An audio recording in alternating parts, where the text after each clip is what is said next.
നമ്മൾ മുണ്ടക്കൈ ചൂരൽമല അവിടത്തേക്കാണ് പോകുന്നത്. നമുക്കറിയാലോ, അനിശ്ചിതത്വത്തിലാണ് ഈ എസ്റ്റേറ്റ് ഏറ്റെടുക്കൽ, അത്തരം കാര്യങ്ങൾ, പുനരധിവാസത്തിനുള്ള ഈ എസ്റ്റേറ്റ് ഏറ്റെടുക്കൽ തുടങ്ങിയ കാര്യങ്ങൾ ഇതുവരെ നടപ്പായിട്ടില്ല. അതിന് ചില സാങ്കേതിക തടസ്സങ്ങൾ എന്താണ് നേരിടുന്നത് എന്ന് നമുക്ക് നോക്കാം.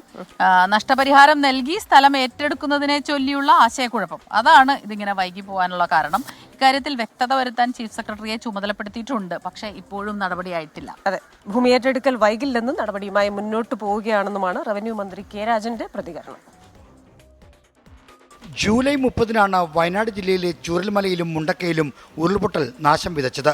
ദുരന്തം നടന്ന് 6 മാസം കഴിഞ്ഞിട്ടും പുനരധിവാസത്തിനുള്ള നടപടികൾ മന്ദഗതിയിലാണ്. ദുരന്തബാധിതരെ പുനരധിവസിപ്പിക്കാൻ കൽപ്പറ്റയിലെ എൽസ്റ്റൺ എസ്റ്റേറ്റും മേപ്പാടിയിലെ നെടുമ്പാൽ എസ്റ്റേറ്റും ഏറ്റെടുക്കാൻ ഹൈക്കോടതി അനുമതി നൽകിയിട്ടും 1 മാസം കഴിഞ്ഞു.